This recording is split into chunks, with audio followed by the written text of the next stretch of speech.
브레이트가 얘기했던 이런 연극의 방식을 주장했던 시대의 연극과 지금의 연극은 굉장히 달라졌다는 거죠. 그러니까 브레이트는 연극을 개혁해야 된다, 연극에서 거품을 없애야 된다라는 그런 어떤 얘기를 했는데 그 연극에 대한 거품이 없어지기 시작했거든요. 그건 연극인들의 자발적인 의지이기도 하지만 객석에서 관객의 요구와 관객의 취향이 달라졌기 때문에 그렇게 달라지는 거죠. 특히 요즘 젊은 분들이 하는 연극들을 보면은 굉장히 아주 거칠고 아주 순살 그대로의 어떤 연극이 많이 보여지죠. 그리고 오늘 이제 저희가 구분을 하자면은 대한민국에서 굉장히 큰 연극판이 벌어지고 있죠. 최순실 게이트라는 부분을 통해서.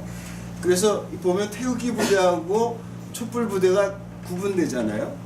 이 사람들의 생각이 다른 거예요. 그러니까 지금 사실을 놓고 태극기 부대는 감정적으로 대입하는 거죠. 이제 어떤 변호사처럼 어떻게 대통령한테 저럴 수가 있느냐. 그러니까 이게 서정적인 연극이라고 본다면은 촛불은 진상을 밝혀라. 세월호 시간에 뭘 했느냐. 이렇게 조목조목 구분해서 알고자 하는 욕구가 굉장히 크잖아요. 이제 이런 부분이 브레이트가 의도했던 서사적 연극이고, 그리고 바로 그런 서사적 연극의 출발점에서 브레이트는 공교롭게도 이제 그 당시에 시작한 어떤 사회주의적 사상, 사회주의적 경향을 띄기 시작했던 거죠. 그래서 평생 동안 브레이트는 좌파 작거로 찍혔다는 거죠. 우리 요즘으로 얘기하면은 좌빨, 뭐 좌판 이런 종북 세력 이런 식으로 몰렸던 거죠.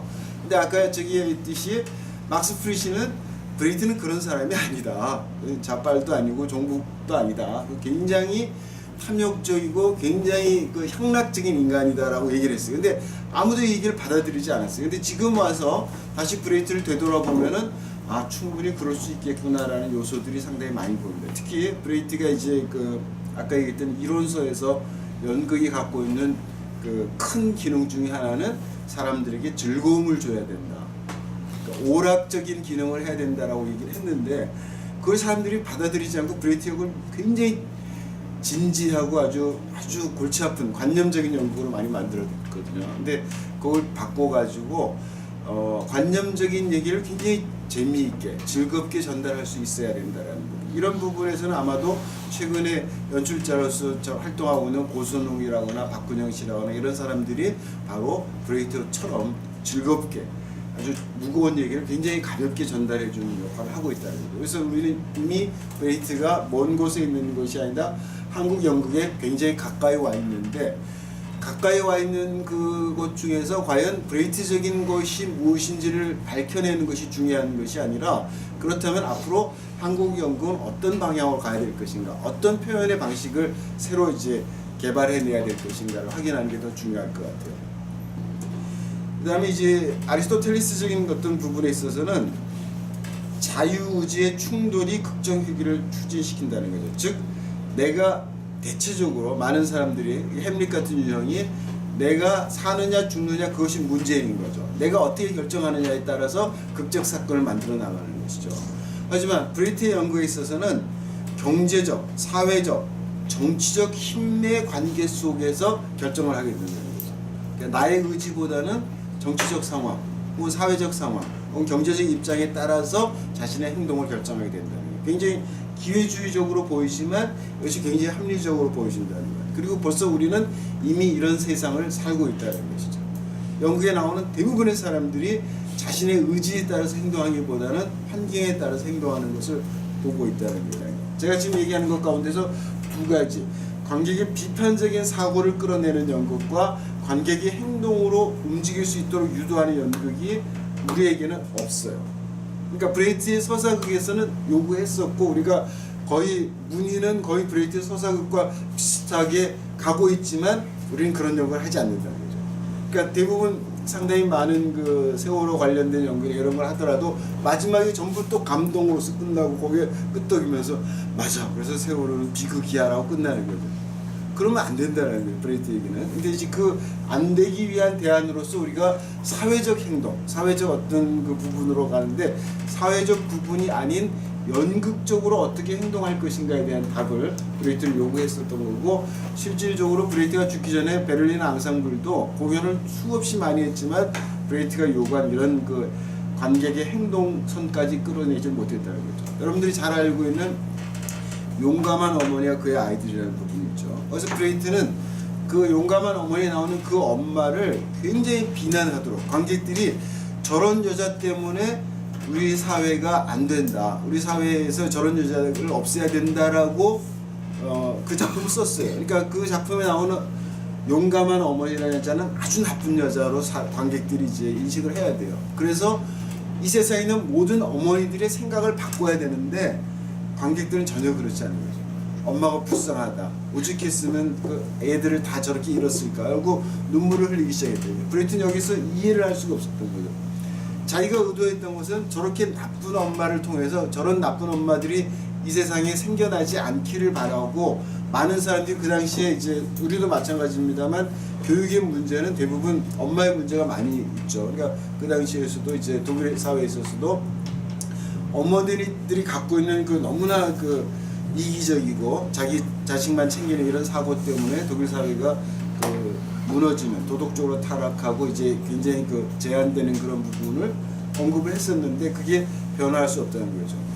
그래서 브레이트가 변화하고자 의도했던 거는 연극에서는 가능할 수 있을지 몰라도 실제 현실 속에서는 불가능한 것이 아니냐. 그래서 21세기 들어서면서 브레이트의 서사적 연극은 급격하게 쇠퇴하고, 아까 얘기했듯이 서사적 기법은 같되 감정적으로는 다시 옛날 연극으로 회귀하는, 이렇게 약간 좀 절충적이고 약간 좀 그 변형된 형태의 연극들이 지금 보여진다는 거죠. 그래서 뮤지컬 같은 경우가 대부분 그 끝까지 감동을 주는 것, 그리고 감동을 줘야지만 관객이 몰리는 쪽으로 이제 옮겨가는 거는 바로 이제 그런 모순된 그런 상태에서부터 볼 수 있다는 거죠. 그리고 브레이트는 왜 메란방의 연기설을 봤냐면, 첫 번째, 메란방이 남자잖아요. 남자인데 여자 연기를 한 거 보고 너무 놀란 거예요. 남자가 어떻게 저렇게 여자 연기를 할 수 있을까? 자신의 생각으로는 전혀 상상을 못했던 거고, 그러니까 저게 바로 이화 효과가 아닐까. 저 사람이 그 여자라고 생각하면서 보는 것이 아니라 여자가 아닌데 여자의 역을 하는 것, 그것이 이화 효과다라고 얘기했는데, 이 포인트가 사람들을 굉장히 헷갈리게 만들었죠. 그래서 브레이트의 서사극은 가장 리얼한 연기이면서 그 리얼한 것을 뛰어넘어야 된다. 그러니까 리얼하게 연기를 하면서 그 리얼하게 연기를 한 것을 넘어서는 그 무엇이 있어야 된다, 이렇게 얘기를 했죠. 그 이전에, 연극 치료 이전에 공동체 연극이라는 형태가 나왔습니다. 그럼 공동체 연극이라는 건 우리가 어떻게 구조해야 될 것인가? 공동체 연극은 함께 생각하고 함께 참여하는 연극이거든요. 지금 대한민국의 공동체 연극이 아주 활발하게 시작되고 있어요. 광화문에 가면은 텐트 극장 있죠.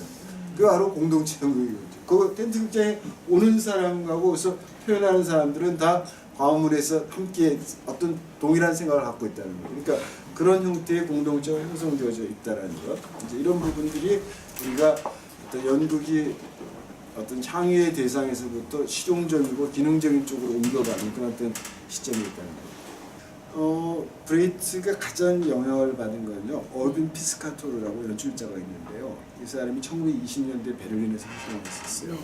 이 사람의 연극에 대해서 브레이트가 굉장히 영향을 많이 받았죠.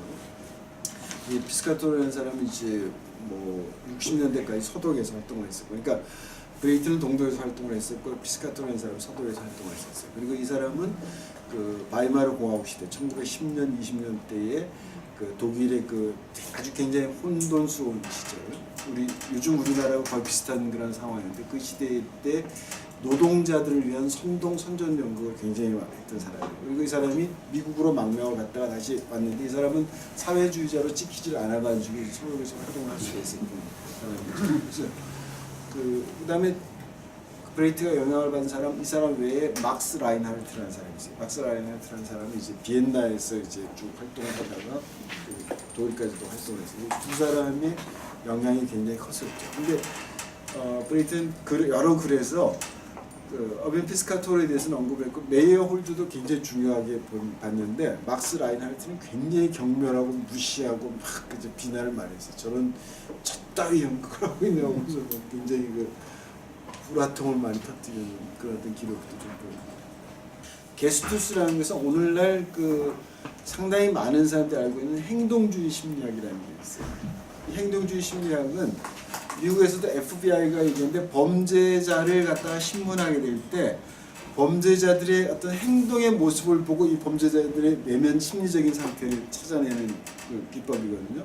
이건 소위 말해서 이제 어떤 바디랭귀지라고도 할 수 있는 그런 부분인데 모든 인간은 이번에 그 오바마하고 그 트럼프가 있을 때 트럼프가 이렇게 자세를 이렇게 한 걸 보면서 사람들이 지금 트럼프가 오바마 만나가지고 굉장히 쫄아 있다라고 얘기를 한 적이 있었죠. 이제 그게 바로 게스투스라는 거예요. 그러니까 모든 인간은 본능적으로 자기가 갖고 있는 내면의 심리적 상태를 신체적인 어떤 형태로 드러낸다. 이게 게스투스예요.